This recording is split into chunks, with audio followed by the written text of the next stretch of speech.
তো বন্ধুরা, আমাদের কেয়া রাইড অ্যান্ড এক্সপ্লোরার চ্যানেলে নতুন একটা ভিডিওতে তোমাদের আবার ওয়েলকাম। আজকে আমাদের গন্তব্য হচ্ছে আনন্দময়ী মায়ের মন্দির। আনন্দময়ী মায়ের মন্দিরটা হচ্ছে সোমরা বাজারে সুখুরিয়া গ্রামে। তো আমি এসেছি আসাম রোড থ্রু, আর তোমরা আসতে পারো ট্রেনে করে ব্যান্ডেল থেকে কিংবা হাওড়া থেকে কাটোয়া লাইনে এটা পড়ে সোমরা বাজার বলে স্টেশন আছে, সেখানে নেবে তোমরা আসতে পারো। তো এটাই হচ্ছে আনন্দময়ী মায়ের মন্দির। তো স্টেশনে নেবে তোমরা, যে কোনো অটোওয়ালা টোটোওয়ালাকে বললেই এখানে নিয়ে আসতে পারবে। আর এটা হচ্ছে সেই রাধাকুঞ্জ, এটাকেও দেখাবো। তো আমরা এখন যাচ্ছি আনন্দময়ী মায়ের মন্দিরের কাছে। তোমরা দেখতেই পাচ্ছ মন্দিরটা ভালোই সংস্কার হয়, কিন্তু ভিতরে গিয়ে পুরোটা বোঝা যাবে কেমন আছে মন্দিরটা এখন। তো আমরা এখন আনন্দময়ী মন্দিরের ভিতরে চলে যাচ্ছি। তো এই মন্দিরটা হচ্ছে 25 চূড়া বিশিষ্ট মন্দির। আমাদের পশ্চিমবঙ্গে 25 চূড়া বিশিষ্ট যে মন্দিরগুলো আছে, মানে 5টাই মন্দির আছে, তার মধ্যে 2টো তোমরা দেখেছো, আমি আগের ভিডিওতে কালনায় দেখিয়েছি, আর এটা হচ্ছে 3 নম্বর। তো এই মন্দিরটা তৈরি করেছিল 1763 খ্রিস্টাব্দে বীরেশ্বর মিত্র মুস্তাফা। ওই রাজবাড়িটা ধ্বংসপ্রাপ্ত প্রায় রাজবাড়ি, মানে তাদেরই রাজবাড়ি ছিল যারা তৈরি করেছে এটা। মন্দিরটা দেখলে তোমরা অনেকেই বলতে পারো যে এরকম এখানে লেখা আছে যে সুখুরিয়া আনন্দময়ী মায়ের মন্দির। আর এখানে আনন্দময়ী মা বলতে মা কালী বিরাজমান এখানে। ওই জায়গায় একটা পায়রাও বসে আছে মধ্যে, প্রচন্ড পায়রা, এখানে অনেক পায়রা উড়ে বেড়াচ্ছে দেখছি আমি চারিদিকে। তো তৎকালীন সময়ে যে মন্দিরটা তৈরি করেছিল টেরাকোটা কাজ ছিল। এখন তোমরা এসে যদি দেখো তো অতটা টেরাকোটা কাজ এখানে দেখতে পাবে না।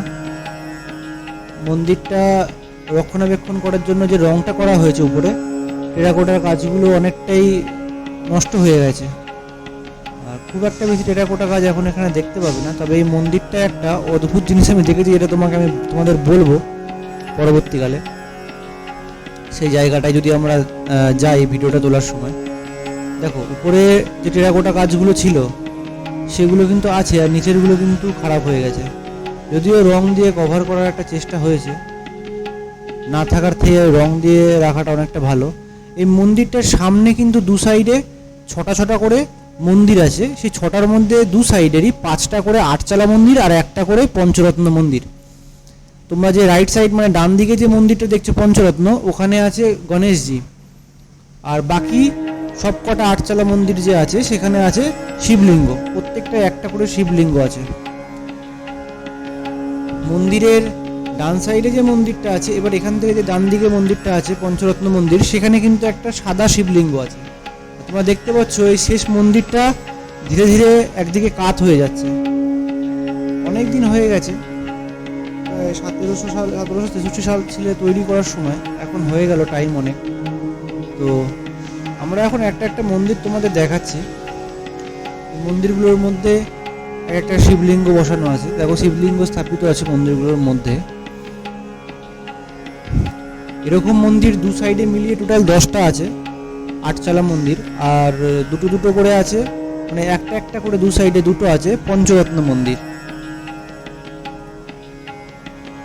প্রত্যেকটা মন্দির যখন তৈরি হয় তার সেই মন্দিরের গায়ে যেরকম একটা সেই সময়কার কিছু জিনিস থাকে, মানে চিত্রিত থাকে কিংবা খোদাই থাকে কিংবা টেরাকোটার কাজ থাকে, এই মন্দিরও কিন্তু ব্যতিক্রম নয়।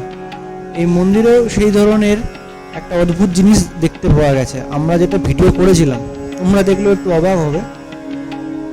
দেখো প্রত্যেকটা মন্দিরেই কিন্তু শিবলিঙ্গ লাগানো আছে।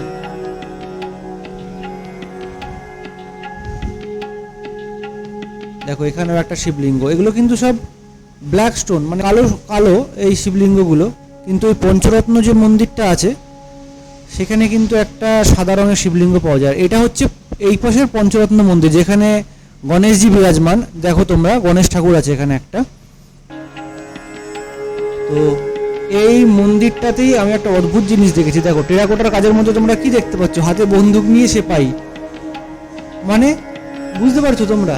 এ দেখো সেপাই দাঁড়িয়ে আছে 3টে হাতে বন্দুক নিয়ে। এটা হচ্ছে এই দেখো উপরের গুলো হচ্ছে রাজাদের সময়কার, ঠিকঠাক ঠিক আছে, কিন্তু বন্দুক হাতে সেপাই কখন আসলো? 1763 সালে তৈরি হয়েছে, জাস্ট ইংরেজ আমলের সময় থেকে। তো যেহেতু ইংরেজ আমল চালু হয়ে গেছিল সেই সময় বন্দুক চলে এসেছিল, ওই সব জিনিসগুলো এখানে চিত্রিত করা হয়েছে। তোমরা বুঝতেই পারছো একটা মন্দিরের গায়ে আঁকা ছবি কিংবা তৈরি করা টেরাকোটার কাছ থেকে সেই সময়ের কত কিছু জানা যায়।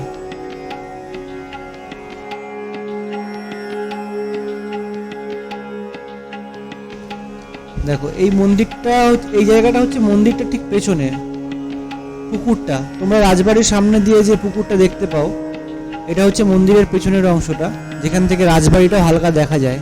দেখো তোমরা দেখতে পাচ্ছ কিনা বুঝতে পারছি না আমি, তবে হ্যাঁ ওই যে রাজবাড়ির পিলারগুলো দেখা যাচ্ছে, গোল গোল লম্বা লম্বা পিলারগুলো।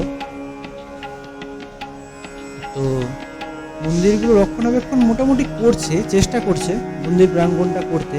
তো কথিত আছে নাকি এই মন্দিরটা, এই দেখো এই সাইডের মন্দিরটাতে কিন্তু একটা শ্বেত শিবলিঙ্গ, যেটা আমি বলছিলাম পঞ্চরত্ন মন্দির, অপোজিট সাইডে, যে 6টা মন্দিরের মধ্যে একটা,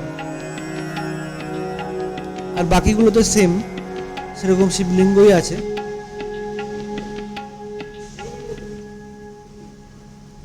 তবে সব এগুলো কালো শিবলিঙ্গ, মানে ব্ল্যাক স্টোন দিয়ে তৈরি করা। একটাই আছে ওটা, যেটা শিবলিঙ্গটা সাদা। এখানে তোমরা ঘুরতে আসতে পারো, এখানে অনেকেই বসে থাকে, নর্মালি ঘুরতে আসছে। আমি যখন এসেছিলাম তখনও দেখলাম ভালোই টুরিস্ট এসছে। সামনে একটা ফাঁকা মাঠ টাইপের আছে, দেখো এখানে কাজ হয়েছিল, শিবলিঙ্গটা চারপাশে বস্তা পড়ে আছে, বালি পড়ে আছে, মানে যা হয় কাজ করতে হবে তাই করছে, এরকম একটা ব্যাপার। টেরাকোটা কাজ নতুন করে তো কিছু তৈরি করা যায় না, করতে পারেও না সবাই। তো সেই হিসেবে যেখানে টেরাকোটা কাজগুলো একটু খারাপ হচ্ছে সেগুলোকে প্লাস্টার করে চুনকাম করে ব্যাস একটা লাল রং করে দিয়ে দেওয়া হচ্ছে। এই মন্দিরগুলো হারিয়ে যাওয়ার পর, মানে মন্দিরগুলো খারাপ হয়ে যাওয়ার পর প্রচুর শিল্প হারিয়ে যাবে এর সাথে, যেগুলো আর পাবো না, যেগুলো হয়তো কয়েকশো বছর পর কেউ বিশ্বাসও করবে না যে ছিল। এরকম আমরা এখন অনেক কিছু বিশ্বাস করি না যে এগুলো কি করে তৈরি করে কিংবা কি করে হয়। এই দেখো এখানে আবার নাম লিখে রেখে দিয়েছে, এগুলো কিন্তু ঠিক না। দেখো তোমরা আসছো সবাই যা। তো আমরা এখন আছি মিত্র মুস্তাফা পরিবারের যে পৈতৃক বাড়ি অর্থাৎ রাজবাড়ি, সেই বাড়িটার সামনে। বাড়িটার নাম হচ্ছে রাধাকুঞ্জ। তো এখান থেকে মন্দিরটা একদম সামনে, পুরো পরিষ্কার দেখা যায়। নিজেরাই তৈরি করেছিল, যেহেতু বাড়ির একদম সামনেই তৈরি করেছিল। তো কালের নিয়মে বাড়ির অবস্থা খুবই নড়বড়ে, যাকে বলে করুণ দশা। একসময় এখানেই মৃণাল সেনের আকালের সন্ধানে সিনেমার শুটিংটা হয়েছিল।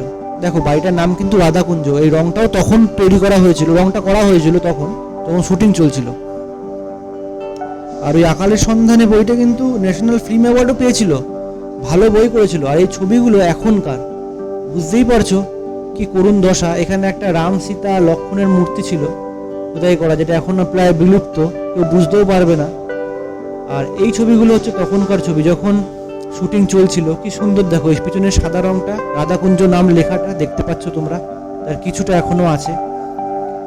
আর এটা হচ্ছে সেই অন্দরমহলের ছবি, ওদের বাড়ির মাঝখানে যে উঠোনটা ছিল এখন আর ঢোকা যায় না।